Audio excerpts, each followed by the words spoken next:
안녕하세요.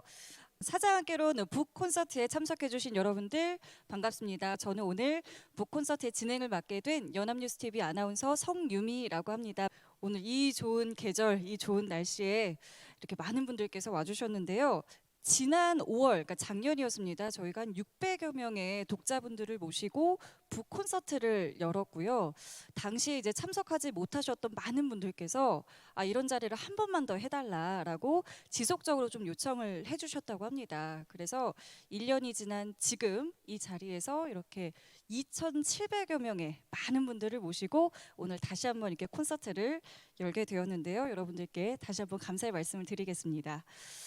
그래서 제가 오늘 어떤 분들이 참석을 하셨는지 궁금해서 이제 주최 측에 여쭤봤더니 오늘 서울뿐 아니라 광주, 부산, 제주도, 심지어 미국에서 오신 분도 계시다고 하시던데요.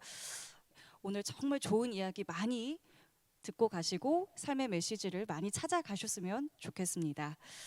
그래서 저희가 오늘 이 콘서트를 이제 단순히 도서를 소개하는 자리가 아니라 좋은 인사이트를 좀 가지고 가는 시간을 어떻게 마련할까 정말 많이 고민을 했고요. 여러분들께 두 가지 질문을 한번 드려볼게요. 첫 번째는 여러분께서 생각하는 사장의 정의는 어떤 건지. 그 두 번째, 저 이거 조금 놀랐는데요. 우리나라에 그렇다면 사장이 몇 명 정도, 그러니까 몇 퍼센트 정도 있을까요? 한번 지금 잠깐 좀 생각을 해보시겠어요?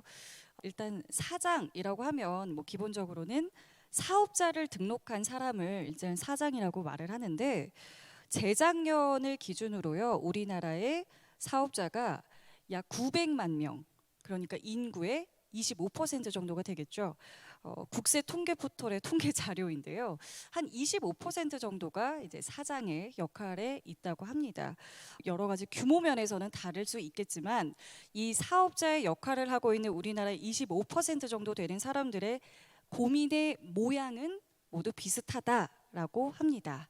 오늘 여러분들께서 오신 뭐 여러 가지 상황이나 이유나 그리고 고민하시는 어떤 깊이 같은 것들은 다를 수 있겠지만 그 모양은 모두 비슷할 거라는 생각이 드는데요. 그런 만큼 정말 성공한 경영인에게 조언을 듣는다는 거 역시 참 귀한 거겠죠. 여러분들 정말 오래 기다리셨는데요. 제가 이제 이분을 소개해드리겠습니다. 소개해드릴게요. 한인 기업 최초의 글로벌 외식 그룹인 스노우폭스 그룹의 회장이시고요. 미국 중견기업인 협회 회장과 중앙대학교 글로벌 경영자 과정 교수로 활동을 하셨고요. 지난 7년 동안 한국 사장학교를 통해서 3천여 명의 사업가 제자들을 양성한 그야말로 사장을 가르치는 사장. 그리고 80만 독자가 함께한 돈의 속성의 저자이자 현재 대형 3대 서점의 베스트셀러에 오른 사장학개론의 저자 김승호 회장님을 무대로 모시겠습니다. 여러분들 큰 박수 보내주시면 감사하겠습니다.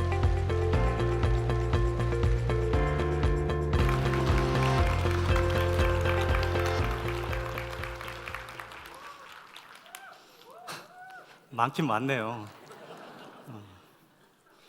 제가 1,000명 자리까지는 서봤는데 거의 3,000명이 계신 분은 저도 처음 서갖고 아까 저기서부터 계속 떨리더라고요. 그래서 내가 커피를 먹어서 떨리는 건지 자리 때문에 떨리는 건지.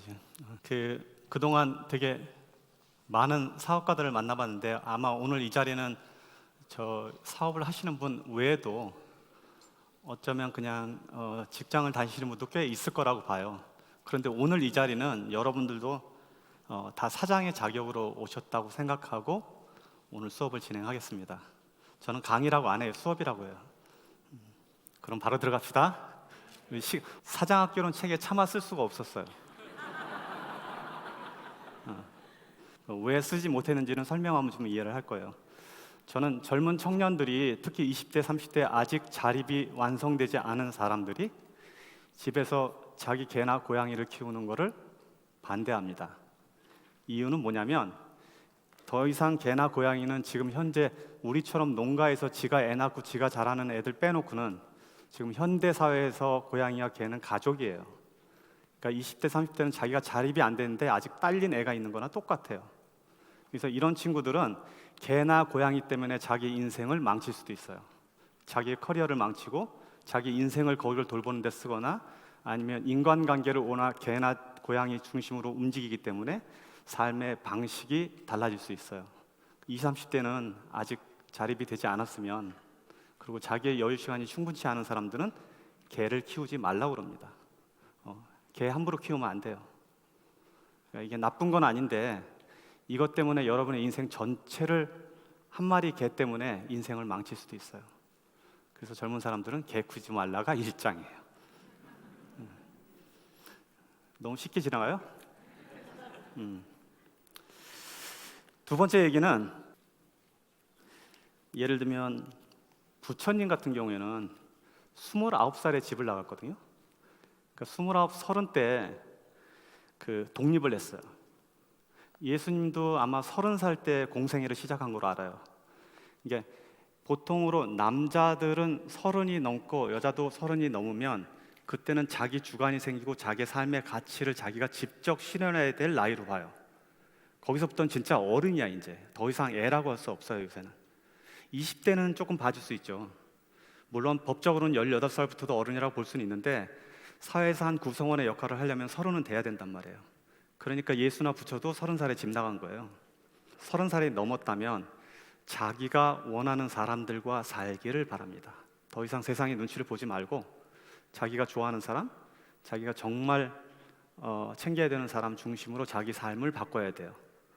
그래서 30이 넘었으면 자기 길을 빼는 사람들과 함께 하지 마세요. 괜찮아요. 해볼만 하고 살아볼만 해요. 그리고 그것이 자기가 정말 사랑하는 사람을 지킬 수 있는 방법이기도 해요. 그러니까 30대는 더 이상 눈치 보지 않는 삶은 살아도 된다. 세 번째 이야기는 어린 자녀가 있는 여성 사업가. 지금 여성 사업가분만 손 한번 들어볼래요? 꽤 많잖아요. 굉장히 많아요. 제 사장학개론 수업에는 이상하게 여성 사업가들이 되게 많이 들어오는데 거의 반반이에요. 남자와 여자의 비율이. 근데 오늘 제가 여성 사업가들한테는 특별히 부탁하고 싶은 게 하나 있어요. 제가 미국에 갔을 때 저보다 연배가 한 5살, 6살쯤 많은 한 선배분이 한 분 계셨는데 그 당시에 나이가 거의 50에 가깝게 40 중반 넘어가는 상태였었는데 그 나이가 됐는데도 불구하고 자기 어머니한테 음식을 얻어먹지 못한 것을 계속 투덜거리더라고요. 그 어머니 음식 못 얻어먹었다고 하냐 그랬더니 이게 자기 평생의 상처로 남아있다는 거예요. 그래서 그때 사람이 어렸을 때 음식을 주는 사람이 얼마나 중요한가를 알았어요. 저는 여성 사업가들 지금 사업하면서 가정 지키고 같이 사업하고 사업도 이루고 아이들도 키우는 거 굉장히 어렵거든요. 그런데 이 아이가 어렸을 때 엄마의 음식을 먹지 못한 아이들은 사실은 내가 알고 있는 그 선배와 같은 이야기를 나중에 할 수 있어요. 심지어 자기 어머니가 자기의 가정을 다 일으켰을지라도. 그래서 저는 여성 사업가한테는 만약에 자기의 현실 세계에서 매번 끼니를 먹일 수 없다면 메뉴 3가지만 화학 공부하듯이 배워. 메뉴 예고 적어왔어요. 내가 여기다가 뭐 할지. 이거 내가 좋아하는 거, 어렸을 때 좋아하는 거 기준으로 여기다 적어놨는데 3 메뉴 해서 집에 가서 화학 공식 배우듯이 백종원 프로그램 키고 똑같이 배워서 몇 번이라도 연습하세요. 그래서 아빠 거보다 요요이리는 엄마가 더 맛있어라는 소리를 들어야 돼. 왜 3개냐면 하나 맨날 먹이면 안 먹으니까. 딱 3개만 하세요. 첫 번째, 갈비찜. 오, 예. 받아 적고 있네 지금. 받아 적어. 그 다음에 둘째, 밥솥 카스테라. 그거 금방 배워. 생각보다 기구 필요 없단 말이야. 원래 카스테라 하려면 되게 어려워요. 나 빵 구워봐서 안단 말이야. 그래서 밥솥 카스테라는 대부분 할 수 있으니까 화학 공식 하듯이 배우라고. 그 다음에 3번째, 간단하게 할 수 있는 거, 프렌치 토스트. 요거 3가지만 죽어라고 계속 하라고. 그래서 3가지는 아무리 바빠도 아이한테 이 음식은 엄마가 해주는 것, 이 맛만 잘 기들여 놓으면 평생 욕먹을 일 없어요. 그러니까 요 3가지 꼭 하셔야 돼요. 이렇게 쓸데없는 얘기를 내가 책에 어떻게 적겠냐고.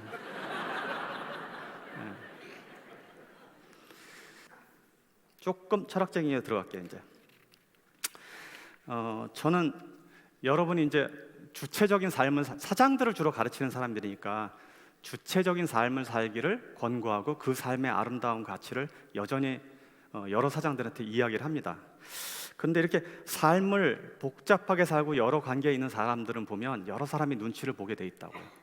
이 사람 저 사람한테 인정도 받아야 되고 또 확인도 받아야 되고 애정도 받아야 되고 거꾸로 주기도 해야 되고 이런 삶이 되게 복잡하게 되는데 제가 제 인생을 쭉 되돌아보니까 내가 인정받을 사람은 딱 두 사람밖에 없더라고요. 누굴까요? 두 사람이. 누구? 아니에요. 배우자 아니야. 자식도 아니에요. 내 보니까. 자식 눈치로 왜 봐? 배우자 눈치로 왜 보고. 15살 때 나와 65살 됐을 때 나. 이게 무슨 얘기냐면 내가 어렸을 때 꿈꿨던 사람이 지금 나이여야 되고 내가 늙어서 은퇴하고 난 다음에 보니까 그때 내가 되게 멋있다라고 생각하는 사람이라면 더 이상 바랄 게 없는 인생을 사는 거예요. 그러니까 남 눈치 보지 말고 사세요. 내 눈치 보고 살으라고. 15살과 여러분이 은퇴할 나이 65세 때 내가 꽤 괜찮은 사람이다 했으면 아무 눈치 안 봐도 돼. 왜 배우자 아내는 왜 거기 들어가? 별로 친하지도 않으면서. 딱 두 사람만 눈치만 보세요. 내가 생각하니까 내 청년 시절에 그렸던 사람이 나였구나. 그때 그게 지금 늙어서 보니까 후회 없었구나. 그러면 충분해요. 그 두 사람한테 인정받기가 너무 어려워요, 사실은. 그래서 그 두 사람 눈치를 보기 위해서 다른 사람 눈치를 보면 안 돼요. 그것만 지키면 돼요. 이야기가 빨리 끝날 것 같으네, 생각보다. 이렇게 빨리 지나가네. 자, 이제 사장들은 저는 제가 가르치는 사장들을 세속의 성직자라고 표현을 하거든요. 물론 우리는 죽어서 천국을 간다고 가르치는 종교들이 많이 있는데 나는 현실적으로 여기가 천국이라고 믿는 사람 중에 하나예요. 지금 우리는 이미 천국에 와 있는데 이걸 천국으로 만들지 지옥으로 만들지는 우리 결정이에요. 근데 현실 세계에서 하나하나 개개인한테 아주 강한 영향력을 실질적으로 주는 사람은 그 회사의 사장이단 말이에요. 사장이 좋은 사장이 많이 나타나고 좋은 사장 아래 가서 일을 하는 사람들이 모여 있는 곳은 실제로는 그것이 천국일 가능성이 더 많아요. 현실 세계가 천국이라고 믿는 사람이고 저는 목사 친구도 한 두어 명 있고 뭐 천주교 신부도 한 분 친구로 있고 그런데 이분들 개인적으로 만나보면 정말 안 죽으려고 열심히 운동해요. 약도 나보다 더 잘 챙겨 먹는 것 같아. 그리고 뭐 신도들이 뭘 그렇게 갖다 주는지 막 보약도 많아 가보면 정관장 막 병으로 따는 것도 있고 뭐 짜서 먹는 것도 있고 저는 그렇게까지는 안 하거든요. 아니 여기가 천국이라며 아니 죽으면 천국 간다면서 근데 그렇게 빨리 안 가려고 그렇게 노력을 할까? 그거 보면 은연중에 제가 여기가 천국이라는 걸 알게 되는 거예요. 여기 그렇게 좋으니까 안 가고 거기 그렇게 좋다는데 안 가잖아요. 그래서 나는 이 사장들이 현재 천국을 만드는 사람으로 바꾸고 싶은 욕망이 항상 있어요. 좋은 사장을 만들어 보려고 하는 것들. 그래서 제가 사장들을 가르치는 거예요. 이렇게 영향력 있는 사람 혹은 내가 무언가를 바꾸려 하는 사람들은 두 가지가 꼭 있어야 돼요. 그게 자산이나 실제 영향력이에요. 그러니까 인기라든지 정치 권력이라든지 혹은 이런 거가 있어야지 이 사람이 세상을 바꿉니다. 그런데 이거를 바꾸기 전에 이 두 가지가 없는데도 불구하고 이거를 바꾸려는 사람들은 실제로는 안 바뀌니까 바뀔 방법이 없어요. 그래서 나는 세상을 바꾸고 싶어하는 사람은 먼저 자기를 바꾸는데 노력해야 된다고 믿어요. 먼저 자기를 바꾸는 일이 자산이나 영향력을 가지는 일이에요. 나는 젊은이들한테 특히 여기 있는 젊은 친구들한테 세상을 바꾸려고 도전하기 전에 먼저 자신을 바꿔서 그 힘을 보유한 힘으로 나중에 세상을 바꾸라고 요구합니다. 그리고 이미 그 힘을 이도저도 이해하지 못한 상태에서 그 힘을 가진 사장들에게는 인제 세상을 바꿀 힘이 있으니까 그때 나서서 바꾸라고 요구하는 거예요. 여러분들은 만약에 세상을 바꿀 욕심이 있다면 자산과 영향력을 확보한 다음에 즉 스스로 독립을 이루고 난 다음에 그 다음에 그 여분의 힘으로 다른 사람의 인생을 바꾸는데 들어가시기를 권고하고 있어요. 강의가 생각보다 빠르게 지나가죠? 여러분들은 여러분들 머릿속에 있는 어떤 관점, 생각들이 자기가 직접 만든 게 혹시 있어요?